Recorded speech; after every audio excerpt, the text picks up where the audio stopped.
It was 1994 when I was a schoolgirl in South Korea. I brought home my very first modem from a secondhand shop, purchased with weeks of allowance savings. Cut away the phone wires, I twisted them back up, used my price cartoon band-aids to make the wiring look all nice. And I waited for it to connect. You all know the sound, the dial-up sound in my head right now. And there I was, my first hello world moment, and my neighborhood went from a 5-block radius to infinity. For me, technology has always been about these moments of connection, a complex and intricate expression of hardware and code to allow humans to find meeting points of transactions, information sharing, conversation, and meaningful relationships. That wish to connect had motivated me as a kid, as an artist, and as a technologist, having spent the last 10 years of my career at Google. But how much of this story I'd been telling myself, this normative ideal of what technology was going to solve, what it was going to do for the world, still a reality? Over the decades, the way we use these powerful tools has morphed. We're at a crisis of anonymity, obsession with economies of scale, and this epoch of a new social normal of 24-hour authenticity sharing.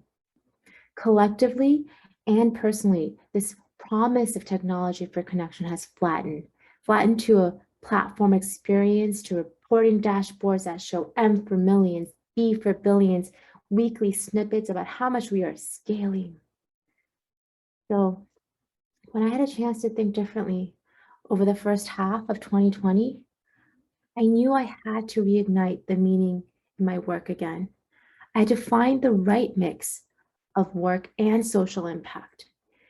In fact, almost everyone I spoke to over the pandemic wanted to do more good. And there is no one right answer. Here's what worked for me. I took on a crisis response role with Google.org as the global principal for ad grants to get necessary COVID-related facts out to billions of searchers around the world. And it felt great. It felt really meaningful. I would shut down the laptop at night, just reeling from the scale and the reach across everyone in the world. Then I'd unlock my phone, catch up on the news, the global section, the national section, and then the stories of my local neighborhood, where I live right here in Washington, D.C.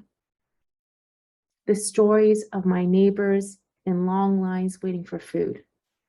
The inability to protect those who have to live in shelters. The ever-widening disparity gap. It was a strange place to be in, really. Sheltering in place, working in this bubble, trying to create social impact, reach people all around the world. But when it came to my own local community, I was still lawyering through a screen, donating, volunteering sporadically, but I wasn't committed. I wasn't committed to those relationships, the real connections to make what a city into a community. Wasn't this the exact echo chamber challenge we've been arguing about for years over screens? And wasn't I the precise demographic of age, profession, economy to hold a duty of care to my wider community? It rained heavily the night I decided I could no longer stay behind a screen. It was the kind of storm that would make car alarms scream. And mostly I couldn't sleep because I was thinking about those folks staying on the vacant lot around the corner. Whatever I was doing on my day job, whatever scale or solutions we were coming up with, that was not going to help those neighbors sleeping on the street through this crazy storm. That I had to do with my feet. And at that moment, it felt absolutely existential. What was I living to accomplish? So unable to sleep, I began using technology, not to reach billions of people, but to reach the very local community. I messaged volunteers and mutual aid groups, the Buy Nothing group. I posted on Nextdoor for bedding, lamps, camp supplies, torches, and tents. Anything and everything that I could think would be very necessary after a storm like this. That evening, I logged off from the day job and I checked on the neighborhood. The neighbors, my neighbors, they had really shown up. Kay down the street had a garage full of produce, and she has some toiletries coming as well. He was going to collect tablets and usable electronics for schools and folks that needed to train or get new jobs from home. And B, who ran a local restaurant, which was temporarily closed, she had a whole walk-in fridge full of pasta sauce, and she really wanted to donate it. So I got the heck out of my house to do this work. I did not go far. I walked around my house, up and down a 5-block radius, doing pickups, distro, and getting connected to the neighbors who needed extra batteries, who needed the tent, who needed the torch, and who really wanted to talk about what was happening with COVID. I learned who needed cold medicine, more blankets, and more importantly, I learned who really likes eating pasta. Who doesn't like bees pasta? My neighborhood's racial demographics have changed significantly over the last 30 years. I'm also the face of the most recent gentrifiers. Sitting in a huddle at the tent sites, listening to the stories of the neighbors who were civil rights activists in the 60s, how Elle got home from Iraq to a completely changed street, sharing in the joy that S feels now that his tent is taller and his steel leg feels so much better when he has to get up. How N graduated from high school just 3 streets down, got his dream job, and lost everything when his son got sick and passed away. And the constant threat of police clearouts, legal notices from the luxury apartment property group, where the average home they're going to sell is 7 figures.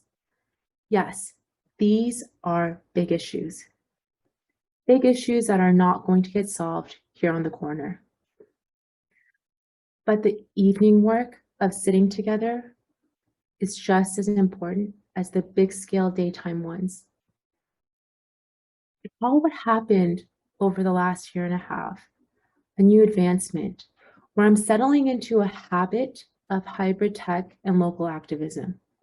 By keeping the community hyper-local, then using technology to source for information, spread messages, get support, I'm able to connect with the macro and the micro, both in the daytime and the evening work. I can use the global reach of technology to get donations, connect with subject matter experts in urban housing, therapy, lawyers, organizations that can provide more goods. I can mobilize quickly, locally in terms of support, goods, food, transportation within hours. And the most important part of all of this is that it is extremely sustainable for me. I can continue to use tech for efficiency and reach, and I will walk out the door for the face-to-face. This seems like the big lesson for all of us. We need hybrid states. We need balance. So what will the right balance of scaled success and local impact be for you? How will you find the right way to make your compassion a sustainable superpower? Start by getting out the door. Go for a walk and meet your friends. Thank you.